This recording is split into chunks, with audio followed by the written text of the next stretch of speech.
Hi friends, welcome back to my channel సరదాగా కాసేపు. ఈరోజు మన వీడియో వచ్చేసి ఎగ్ రెసిపీ అండి. ఎప్పుడూ ఒకేలాగా కాకుండా కొంచెం కొత్తగా ఇలాగ ట్రై చేయండి. చాలా బాగుంటుందండి. రుచి అయితే మాత్రం లుక్ వైజ్గా ఎమ్మీగా కనిపిస్తుంది కదా, టేస్ట్ కూడా అంతే పర్ఫెక్ట్గా ఉంటుందండి. ఇలా చేసి పెట్టారంటే పిల్లలు పెద్దలు అందరూ కూడా ఇష్టపడతారు. అంత బాగుంటుంది. తప్పకుండా మీరు కూడా ఇలాగ ట్రై చేయండి, మీ అందరికీ కూడా నచ్చుతుంది. ఇక మనం లేట్ చేయకుండా వీడియోలోకి వెళ్ళిపోదాం. వీడియోలోకి వెళ్ళే ముందు మీరు కనుక ఫస్ట్ టైం నా ఛానల్ చూస్తున్నట్లయితే సబ్స్క్రైబ్ చేసుకోండి, అలాగే సపోర్ట్ చేయండి. ఇక్కడ నేను స్టవ్ ఆన్ చేసుకుని ఇక్కడ ఒక 3 టొమాటోస్ తీసుకున్నానండి, అలాగే వెల్లుల్లి కూడా తీసుకున్నాను.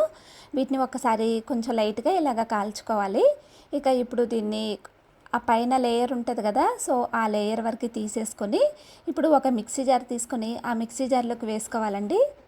ఈ టొమాటోస్ అలాగే వెల్లుల్లిని కూడా ఇలాగ వేసుకొని వీటిని గ్రైండ్ చేసుకొని ఒక సైడ్కి పెట్టేసుకోవాలి. ఇక ఇప్పుడు స్టవ్ ఆన్ చేసుకుని ఒక ప్యాన్ పెట్టేసి దాంట్లోకి ఒక 1.5 గరిటె వరకు ఆయిల్ వేసుకోవాలండి. వేసుకొని ఇప్పుడు దీంట్లోకి ఇలాగ పోప్స్ అన్నీ కూడా వేసుకోవాలి.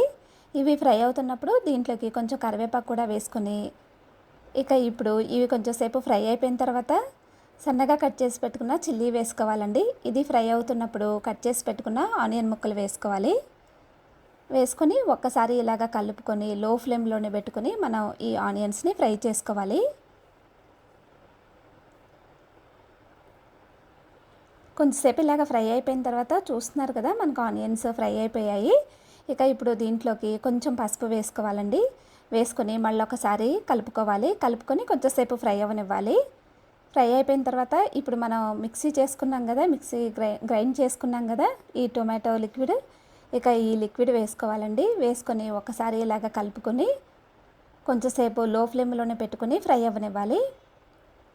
ఇప్పుడు దీంట్లోకి రుచికి సరిపడా సాల్ట్ వేసుకోవాలి, అలాగే రుచికి సరిపడా కారం వేసుకొని కొంచెం గరం మసాలా అలాగే కొంచెం ధనియా పౌడర్ కూడా వేసుకొని ఒక్కసారి మొత్తం కూడా ఇలాగ మంచిగా కలిసేలాగా కలుపుకోవాలండి.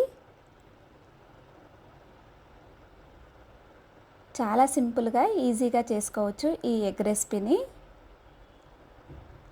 ఇలాగ ఒకసారి కలుపుకొని ఇప్పుడు దీంట్లోకి సరిపడినంత వరకు కూడా వాటర్ యాడ్ చేసుకోవాలండి. ఇలాగ కొంచెం వాటర్ యాడ్ చేసుకొని కొంచెంసేపు కుక్ అవ్వనివ్వాలి. కొంచెంసేపు కుక్ అయిపోయిన తర్వాత ఇక ఇప్పుడు ఇక్కడ నేను ఎగ్స్ తీసుకున్నానండి. వీటిని ఒక బౌల్లోకి వేసుకొని ఇక ఇప్పుడు ఇక్కడ నేను ఒక 3 ఎగ్స్ తీసుకున్నాను. ఈ ఎగ్స్ వేసుకొని కొంచెంసేపు ఫ్రై అవ్వనివ్వాలండి.